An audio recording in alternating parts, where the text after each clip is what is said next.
First story.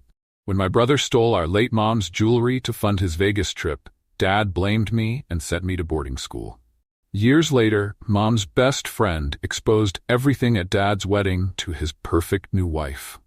Have you ever felt like you didn't belong in your own family? Like no matter what you did, you were always the odd one out? That was my life.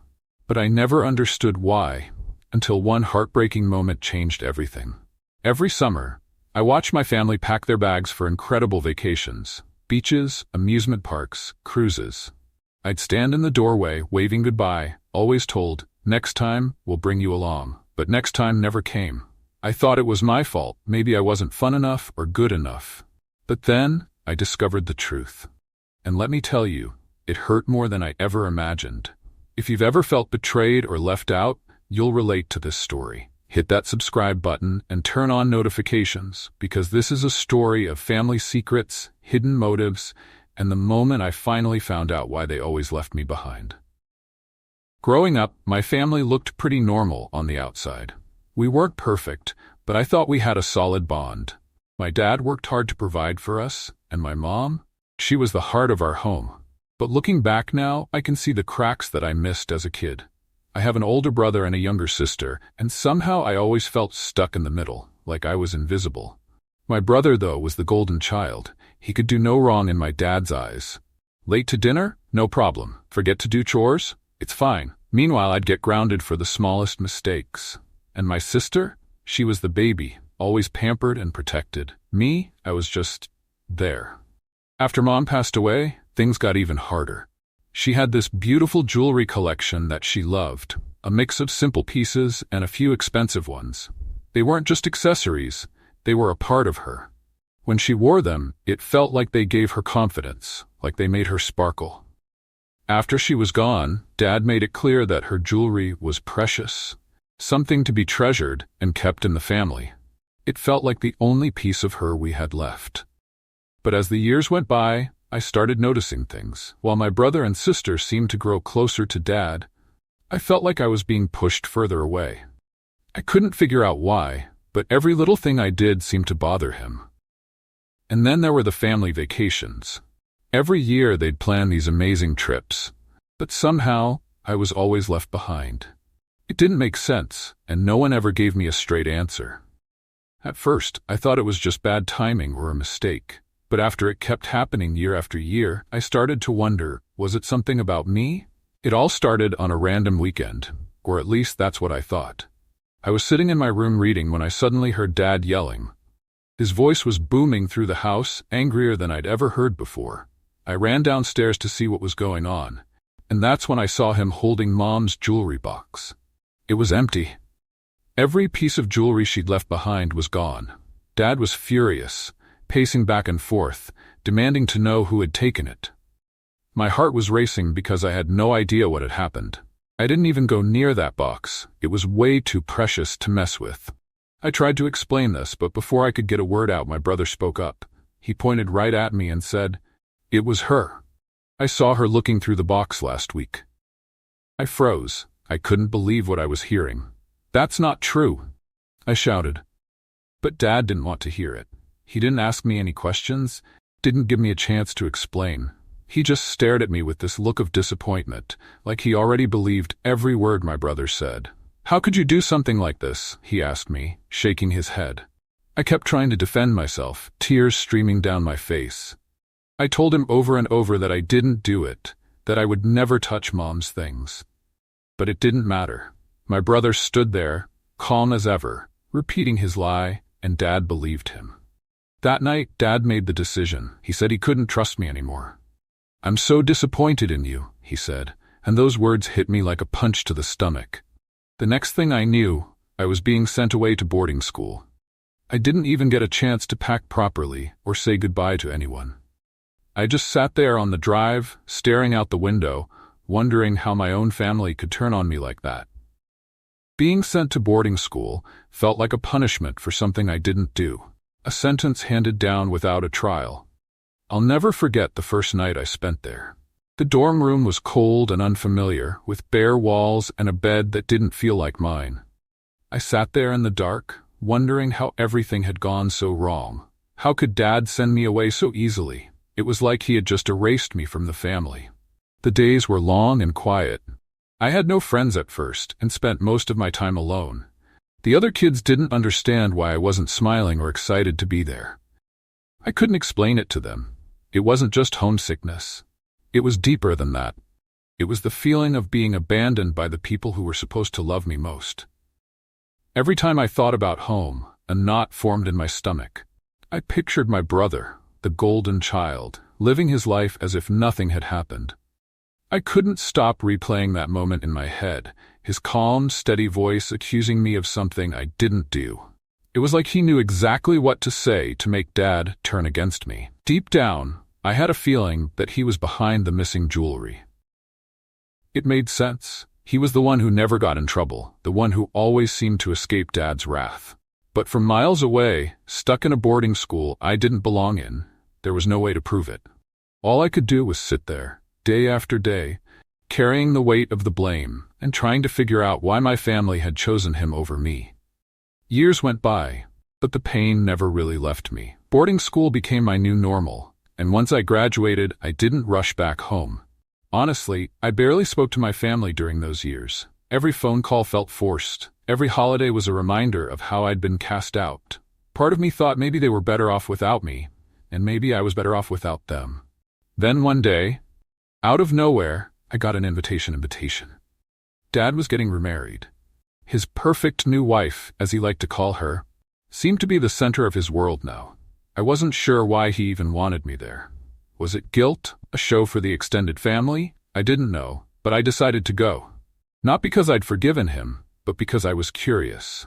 I wanted to see how much had really changed, or maybe how much hadn't. The wedding was extravagant, to say the least. It felt over the top, like Dad was trying to prove something. Guests were laughing, the music was loud, and everyone seemed so happy. I felt out of place, like I didn't belong there at all. I was standing off to the side, awkwardly sipping a drink, when I heard a familiar voice. "Is that really you?" I turned around, and there she was. Mom's best friend, Cheryl. She looked the same as I remembered, with the same warm smile Mom used to talk about all the time. Seeing her brought a rush of memories, and for the first time in a long while, I felt a connection to something real. We started talking, catching up on everything. She told me she'd stayed in touch with the family after Mom passed, and she knew about the wedding. But then her tone changed. She leaned in closer and said, "There's something I need to tell you. Something I should have said years ago." Her face was serious, and I felt my heart start to race. I had no idea what was coming, but I could tell it was big. And when she finally said it, I knew my life was about to change. As the wedding reception carried on, the speeches and toasts began. Guests were laughing, clapping, and raising their glasses. I was sitting quietly, blending into the background like I had for years. But then Cheryl, Mom's best friend, stood up. I didn't think much of it at first. She probably wanted to say something nice about Dad and his new wife. Instead, her voice cut through the room like a knife. "Before I raise my glass, there's something I need to get off my chest," she said. The laughter faded, and suddenly all eyes were on her. My heart was pounding. I had no idea what she was about to say, but the way she looked at me gave me chills. She took a deep breath and continued. "Years ago, after your mother passed, there was an incident with her jewelry. I never spoke up back then, but I think the truth deserves to be told now." My stomach dropped. Was this really happening? She went on, explaining how my brother had come to her in a moment of guilt and admitted everything. He'd stolen Mom's jewelry to fund a wild trip to Vegas with his friends and, to save himself, had pointed the finger at me. The room went completely silent. You could hear a pin drop. I looked around and saw the shock on everyone's faces. My dad's expression was the worst. He went pale, his mouth opening and closing like he was trying to find words but couldn't. My brother, he stood there frozen for a moment before stammering something about not remembering it that way. It was pathetic. And the new wife? Oh, she looked like she wanted to disappear under the table. She kept glancing at Dad, then at my brother, probably wondering what kind of mess she'd married into. The air in the room was heavy, thick with tension and disbelief. For the first time in years, I felt like the weight of everything I'd carried was finally starting to lift. The truth was out, and there was no taking it back. The aftermath of that moment was a blur. Dad came to me after everything settled down, his eyes filled with regret. "I'm sorry," he said, voice shaky. "I should have never sent you away. I was wrong." Part of me wanted to believe him, to run into his arms and pretend everything was okay again. But the truth was, you can't just erase years of pain with an apology.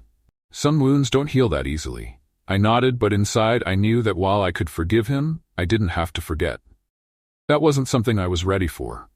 Forgiveness wasn't about pretending like nothing happened. It was about finding peace with what I'd been through. As for my brother, well, karma wasn't done with him yet. He stammered through a weak apology, but it felt hollow. I could tell by the look on his face that his world had just been shattered. The perfect image he'd built for himself was crumbling, and I knew there was more to come for him. The guilt, the lies, it was all catching up to him. I walked away from that wedding with a strange sense of closure. The truth had come out, but it didn't change everything. The damage had been done, but at least now I knew. And I knew one thing for sure. This whole experience taught me that no matter how much time passes, the truth always finds a way to surface. It's only a matter of when. Family drama can cut deep, leaving scars that you carry with you for a long time. But sometimes, life has a funny way of setting things right when you least expect it. It took years, but the truth came out, and I finally got the answers I'd been searching for all along. It wasn't easy, and it wasn't perfect, but I'm stronger for it. So what do you think? Would you have been able to forgive your dad and brother after everything? I'd love to hear your thoughts. Drop a comment below, and don't forget to like this video if you enjoyed hearing my story. Make sure to subscribe for more unbelievable stories like this one. Trust me, you don't want to miss what happens next. Second story. My wife left me for my best friend, and my parents insisted I attend their wedding to keep the family peace. Then they had the nerve to ask me for money. I never imagined I'd be in this position.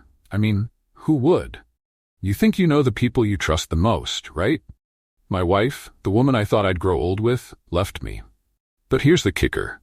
She didn't leave me for some stranger.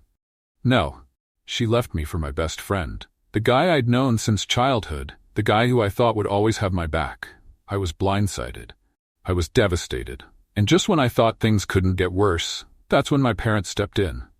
They told me I had to attend their wedding. Yeah, you heard that right. Their wedding. They said, "It's important for family peace. You have to be there." So there I was, standing face to face with my wife, about to marry the man I once called my best friend.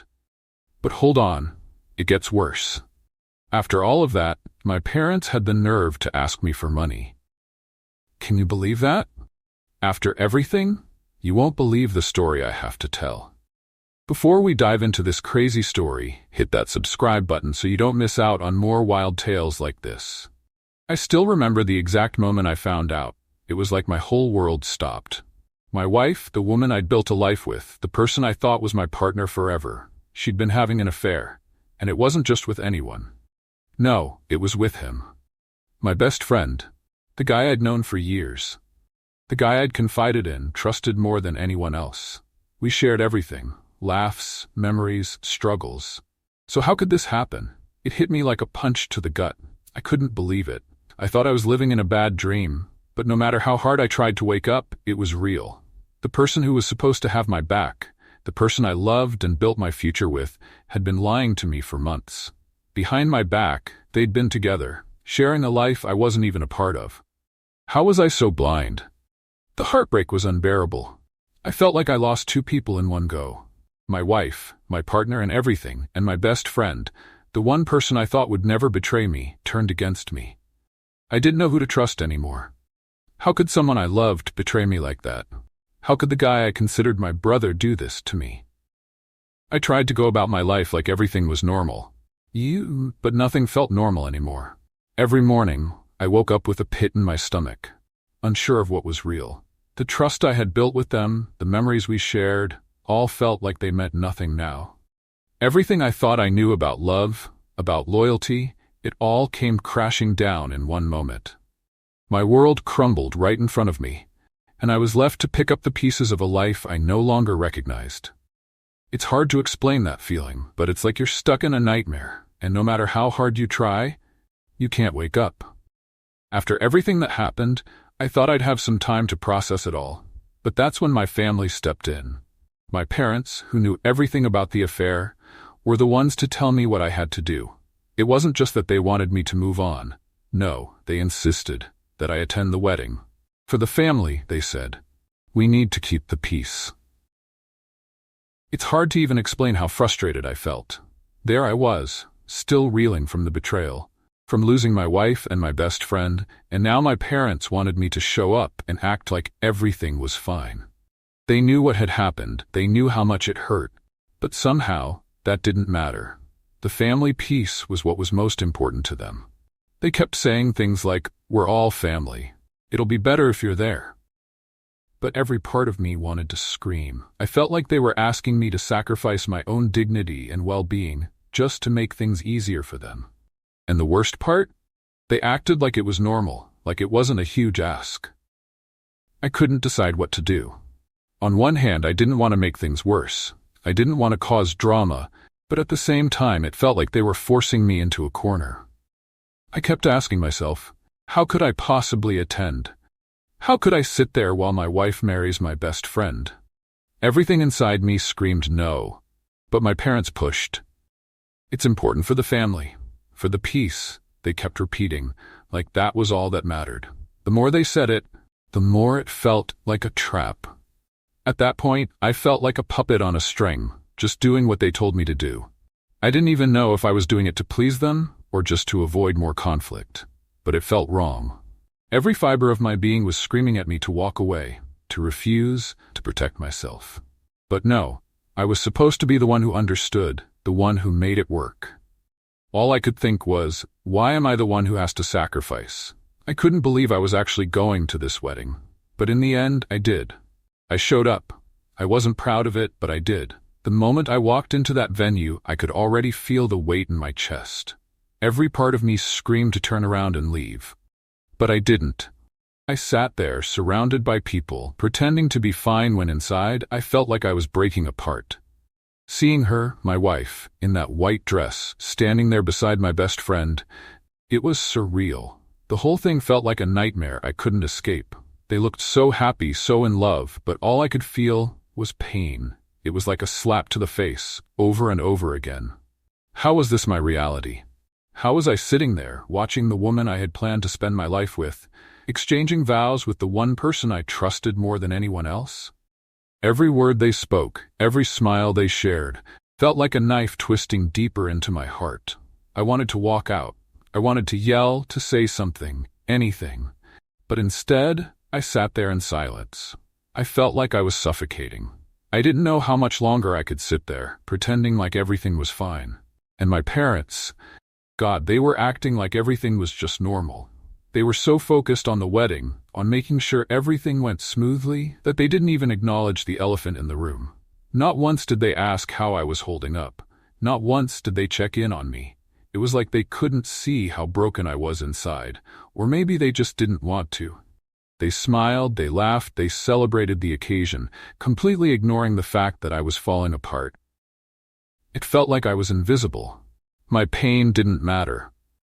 All that mattered was the wedding, their peace, and keeping up the appearance of a happy family. I was just a bystander in my own life, trapped in a situation that I never thought would happen to me.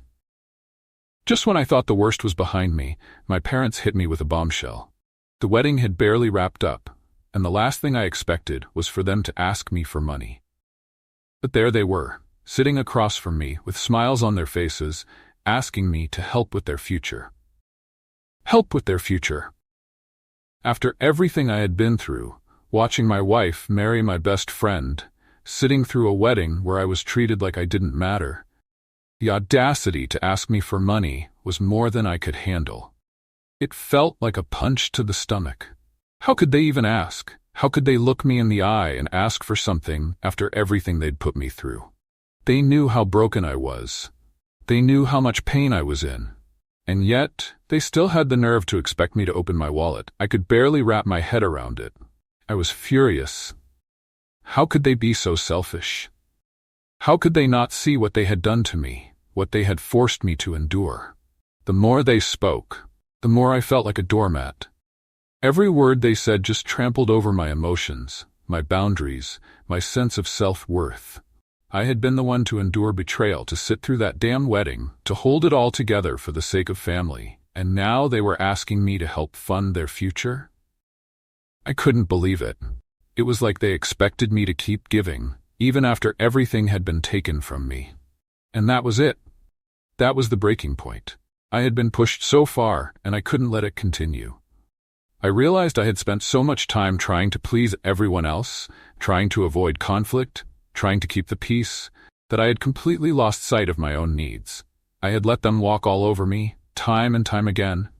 But no more. This was the moment I had to draw the line. No more putting myself last. No more being the one who always gave in. I wasn't going to allow them, or anyone else, to take advantage of me again. I was done. In the end, I did what I should have done from the start. I stood up for myself. When they asked for money, when they expected me to just keep giving, I said no. I walked away. It wasn't easy. It felt like I was leaving behind everything I'd known, everything that had shaped me. But sometimes you have to walk away from toxic people and situations in order to find yourself again. I realized I had spent too long trying to please everyone else, losing myself in the process. It wasn't worth it anymore. This experience taught me a valuable lesson. You can't keep sacrificing your own peace for the sake of others. You can't keep putting everyone else's needs above your own, especially when they've already shown you who they really are. I finally understood that I had to take care of myself first, my emotional well-being, my happiness, my sense of self. No one else was going to do that for me. If you're ever in a similar situation, remember this. It's okay to walk away. It's okay to set boundaries, even with family. You don't have to tolerate betrayal or manipulation just to keep the peace.